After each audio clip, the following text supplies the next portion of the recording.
Aloha. We are here today with the Wolf PAC. I've got Mike Monetta and Sam Fieldman with us here today. Aloha, you guys. Hey, welcome to article5.org. We're having a conversation Aloha. Today. Thanks for having us.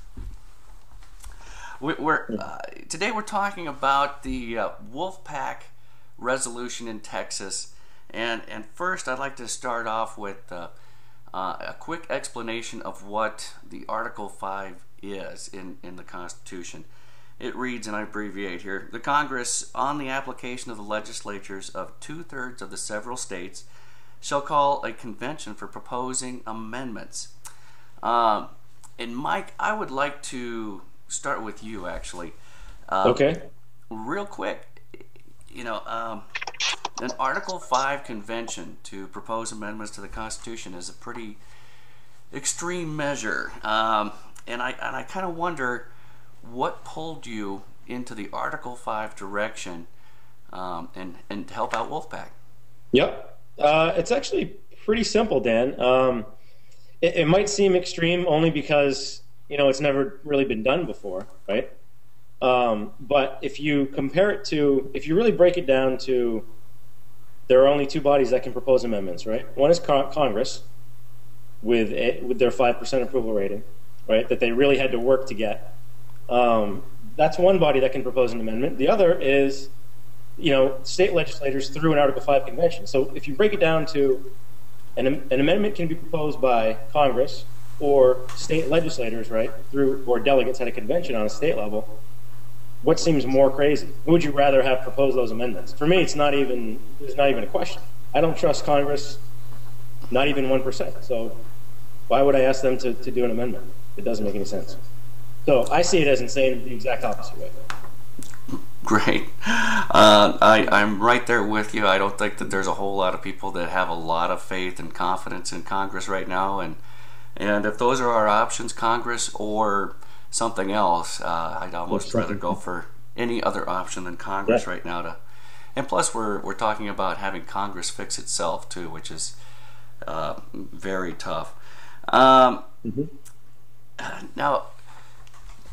what was it specifically, Mike? This question's to you again too. What was it specifically that was there any incident that made things click for you, and you just realized that things just aren't as they should be? Is there anything like that?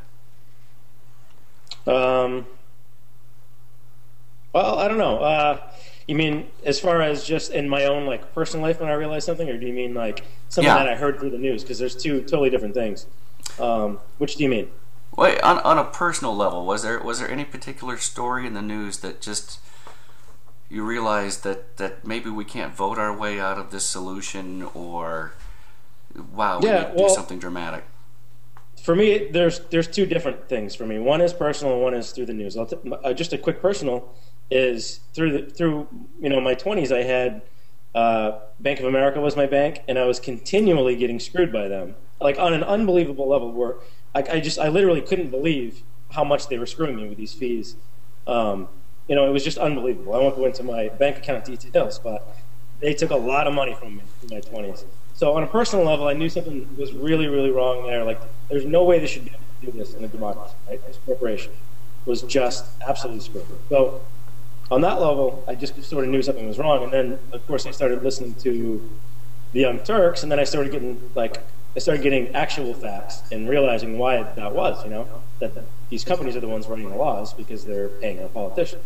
So if there was one specific thing I would point to in the news, when you realize, wow, Congress is really not capable of fixing this problem, it would have to be one that we use often in Wolf PAC, which is the Disclose Act, right?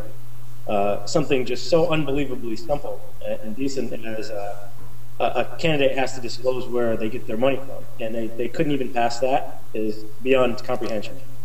So I would say that's probably, for me, where I knew for sure that they're worthless. Right. And Sam, I'm going to ask the same question to you. You're the legal muscle of Wolf PAC over there. I should add that Sam, he does. It's easy to tell which one is the lawyer out of us by how we're dressed, but Sam is definitely not just a lawyer. He's actually the New York State Director and Oh, okay, is great. heavily involved in the actual groundwork too. So Okay, Sam does a lot of things for Wolf PAC. He's head of the research team as well. So just great. so you know. Well, Thanks. Sam, now there must be something that struck you in your personal life too, that really drew Sure. you into to help out in this cause, and just on a personal level, what was it that made you go this direction? Well, that's the most personal thing that there is. 15 months ago, my wife gave birth to twins, and I want to leave them with a country that's better than the one that they've been brought into, better than the one that we're in now, the kind of country that we could be, that we come back to periodically when we have these challenges. We had a very similar kind of challenge in the early part of the last century, and thanks to Teddy Roosevelt and thanks to a constitutional convention push that resulted in Congress proposing an amendment at that time, and a number of other factors, the country improved a lot. And I see us in a similar place now, back to the Gilded Age type policies, and I want my kids to grow up in a better country than that. I want them to grow up in a country that they can. Yeah, I can definitely identify with that. I've got twin boys in second grade right now too, and it's what makes you get out of bed in the morning. It really is. Quite literally, yes.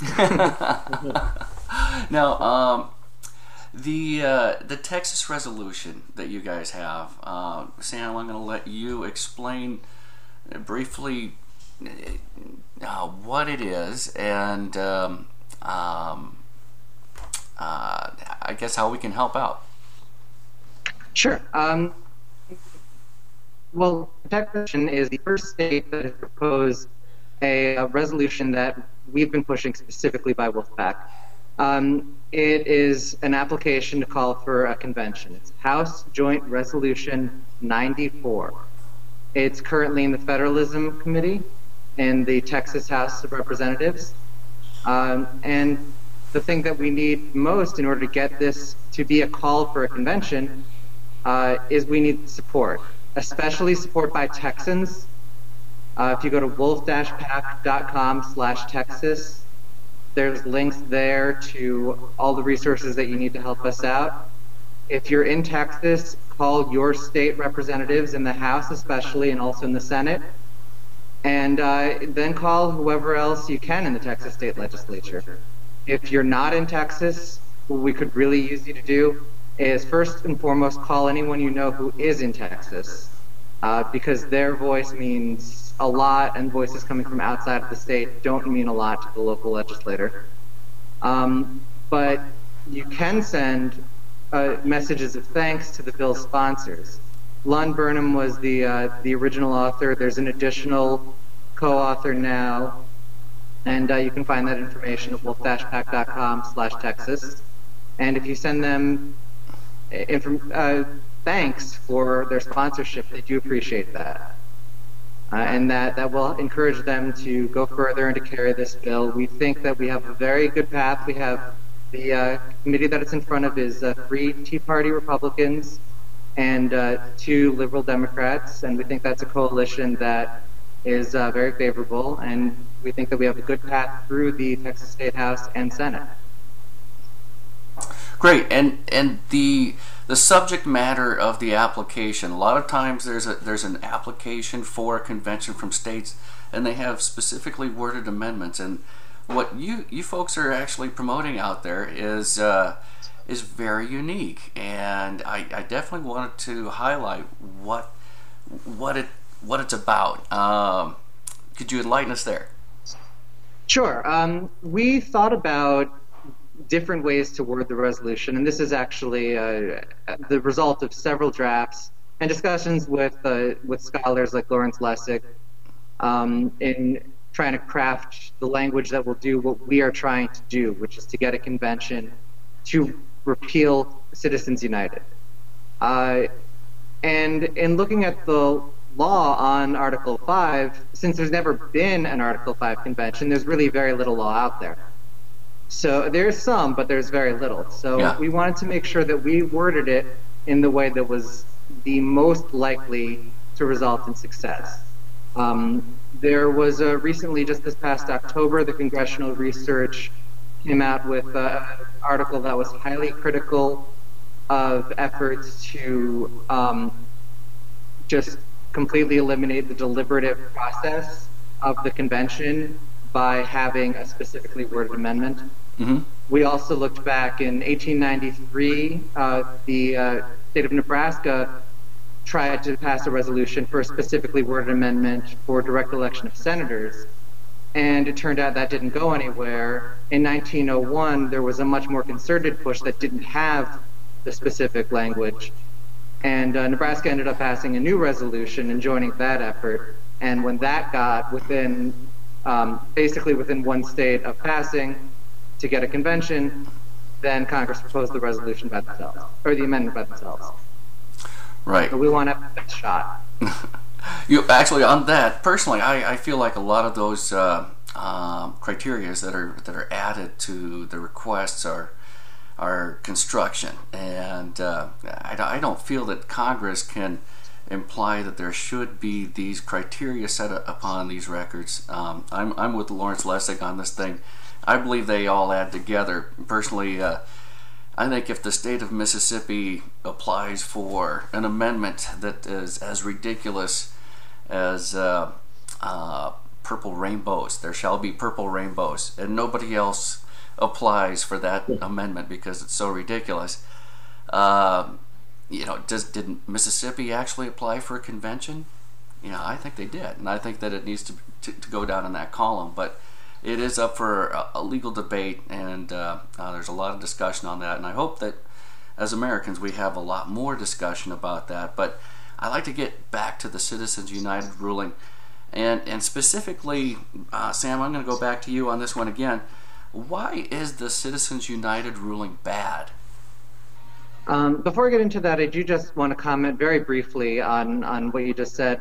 It is a legal theory that is out there and is viable because there's so little law on Article 5 conventions. There's a number of plausible legal theories. And what we're trying to do is make sure that we get the best chance possible of actually getting to the convention. If we can convince Congress or can convince the courts to order them based on the convention calls that are out there, that's great. We're going with this method because we think that it's the most likely way to actually get to the convention. But as you said about Citizens United, I mean, if you look at 93%, I believe it is, of the candidates with the most money win. One of the key factors in neutralizing the difference between the outside money and the inside money has actually been, and the reason why a lot of people have said that Citizens United has not had as big an impact as some people think, is because currently advertising by candidates directly is at the lowest market rate on television, whereas advertising by super PACs is at the current fair market rate. It would shock me if that continues to be true for much longer. And once that's not true, you're going to see the impact of the big money, which is already enormous, increase. I also saw one thing that impacted me significantly is the gay marriage vote in New York. I'm a liberal. I agree with gay marriage. I think it's a basic constitutional right. That's my opinion. That's not Wolf PAC's opinion. Wolf PAC has no opinion on those issues. But in New York, in order to get gay marriage, 3 hedge fund managers threatened for state senators, or Republican state senators, and essentially bought their votes. Now, I don't think it should have been up for a vote at all. I think it's a basic civil right. But if it is, the fact that we can only get things I agree with if somebody rich happens to agree with me and buys a state senator, I think that's terrible. Right. And we should add to that too, Dan. Yeah, go ahead, please. we should just add that, this country was a total mess before Citizens United. So a lot of people use that as because everyone can relate to that. At this point, most people know what that is. But we're pushing for something a lot stronger than just reversing Citizens United. We want totally free and fair elections. But at this stage, all we're really doing is pushing for the message. So, getting the actual amendment that we want as another stage of this process. Yeah, it's important to know what the process is. The convention works out the details of the proposal. They look at what is the issue, as we're calling for in the whereas clauses that describe why we're pushing for the amendment. They look at those issues, figure out the best way, in their opinion, to address it, and then the states have to vote. 38 of them have to say, yes, we agree that you're right, that is the appropriate way to address it. That's a very high bar. And we think that that's a good way to, rather than us coming up with an amendment that we just push out there, having a convention deliberate and debate, and then the states vote with a 3/4 margin, I think is a very good way to get the right amendment. Right. Now, Wolf PAC has an amendment that you folks have been advocating for, but it's not specifically in this application. It allows for other groups to propose amendments too, such as root strikers with their campaign financing, public financing of campaigns amendment. It looks like it can also encompass areas like the Electoral College, possibly. It does seem to encompass everything related to campaigns. So it seems to address corporate personhood, money equals speech, and a whole array of amendments can be proposed to deal with this and that kind of situation. I think the plurality of that application is what I really like about it. I think it's really unique, and I gotta say, it's got the Denmark seal of approval. It's maybe not the ideal application. I would love to see something that's much more open, that would also include things like ending the Federal Reserve, talking about civil unions or gay marriage, or whatever they happen to come up with, but at least talking about those ideas. But this does limit that convention to only those issues discussed in campaigns and elections and lobbying. And whereas it may not be ideal for me, there's a number of Americans out there too that also feel fear about a wide open convention. And I think that this also satisfies a number of people out there that may feel that the convention will run away and trample their rights. I do want to, definitely note, the uniqueness and how special this application is, and you're going in Texas right now, which is a very conservative state, with an application that addresses Citizens United, which is typically a blue state issue. And it looks like you're doing pretty well down there. So with that kind of momentum, where does it look like you're going next year? Mike. Who's that for? Mike. I think that's for you, Mike. Okay, well, I just wanted to address the issue of the runaway convention real quick. Sure. We're actually not afraid of anything that's proposed at a runaway convention. Or at a convention. We don't think that there's any precedent to think that it would quote unquote run away. There's been 233 conventions at the state level to fix individual state constitutions. So obviously the states already think that this method is worth it and necessary, right, as a part of democracy. So when they see a problem with their individual constitutions, they see no problem having a constitutional convention to fix that. So out of those 233, I think exactly 0 have gone away from the agenda. So we just don't see any precedent in that. We're not worried about it. Even if someone does propose something that's radical in the eyes of most people, it still needs to go through the exact same process as one would coming out of Congress. So if an amendment is proposed at a convention on the state level, it still has to go back through and be ratified by 3/4 of the state governments, not just 3/4 of the people at the convention. So it has to go out of the same process. So runaway convention really is not a valid argument. It's just one that people make if they are too lazy, honestly, to dive into the details of it. So, a quick note on the math. Alexander Hamilton was a very big fan of noting the math involved in. I noticed on your website you have Federalist 85 up there, which I like as well. And there's Alexander Hamilton was very big on noting the math for that. If one house in each of 13 states disagrees with the amendment, just decides not to bring it to the floor or votes it down if it does come to the floor, there's no amendment. That's a very high bar. Only things that have overwhelming support, no matter what gets proposed, only things that have overwhelming support in this country will pass, will make it into the Constitution. Right. I'm glad you guys made that point. And then it is an incredible backstop that we have here with 38 states. And when you consider that, really 13 senators in states, 13 state senators have the potential to derail any potential amendment to the Constitution. You really understand why George Washington had said that it really takes the whole people, an authentic act of the whole people, to amend the Constitution, and nobody's going to slip anything by in the middle of the night here too. So I'm glad you made that point. And it's been done already 27 times, right? It's not like it's something that hasn't been done before. Right. It is as American as apple pie and hot dogs. You're right. Yeah, it's been done 27 times. So every generation really has an amendment to pass, and this is clearly ours. There's no question about it.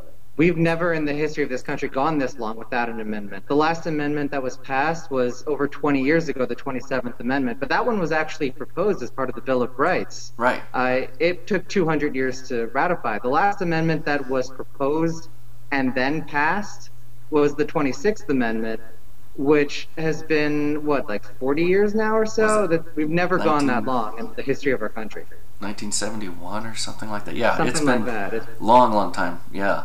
And that the 27th Amendment is one of those cases too where I point out to people that there is no sense of expiration in constitutional actions. They just are. You can repeal something, but you can include sunset clauses in some of these applications and stuff like that. But just like the amendments that are still out there yet to be ratified, they have a life that goes beyond the generations that they're created in some cases. So it's an amazing. I tend to agree, but I do want to note that there's some serious debate about that, and the ones who make that decision are ultimately probably not going to be you or I.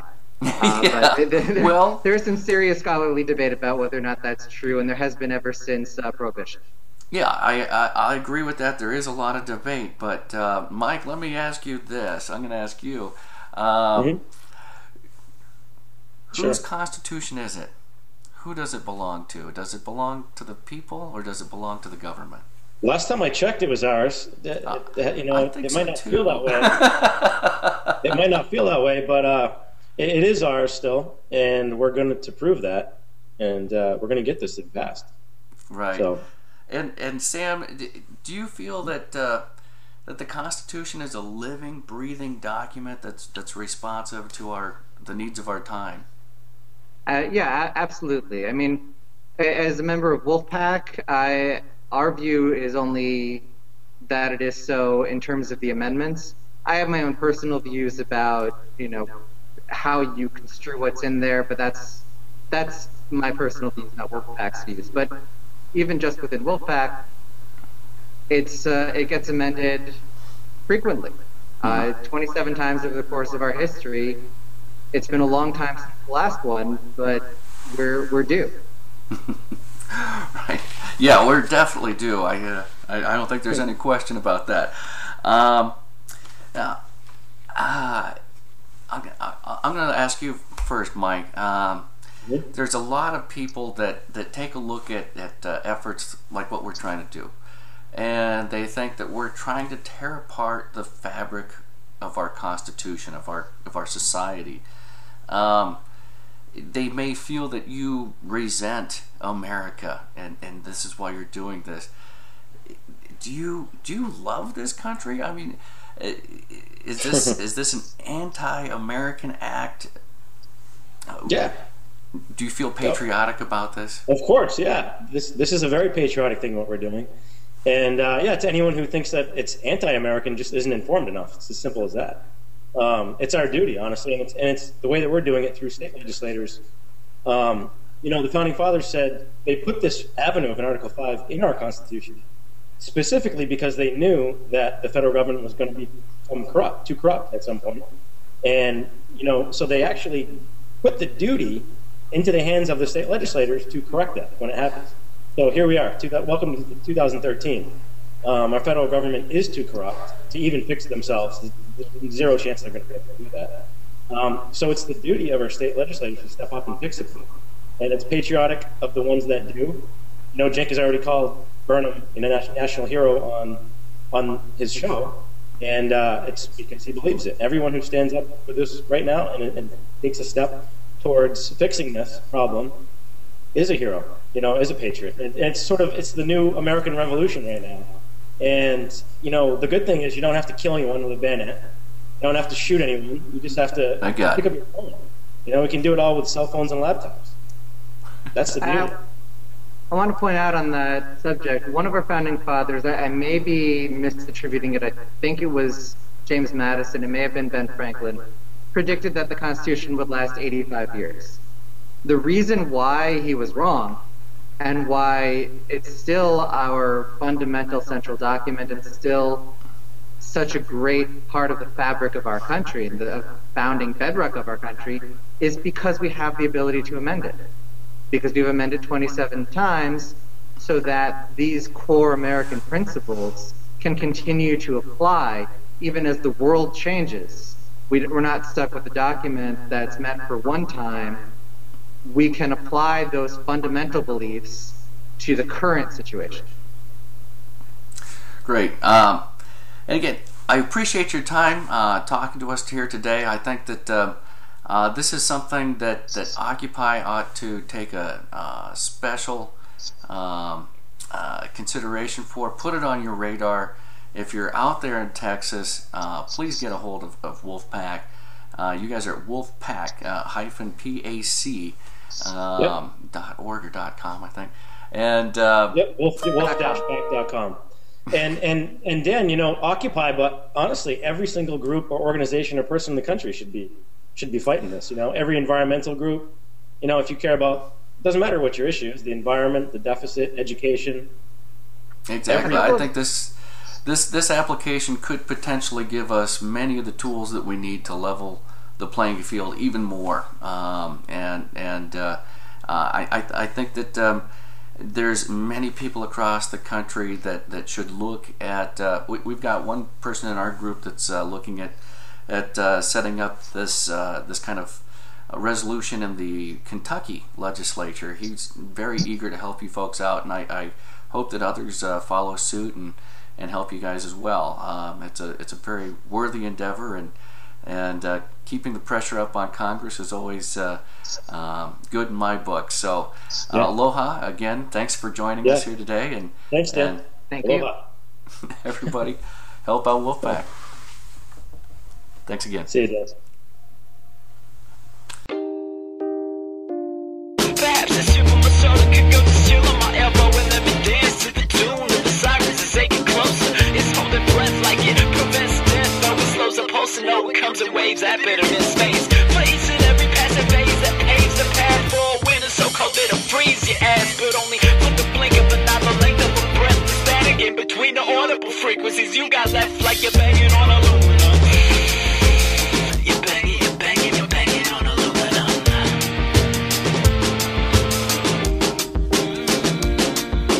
Here the heart will melt. Here the tide will turn. Here it all will thaw. And in the end you just walk.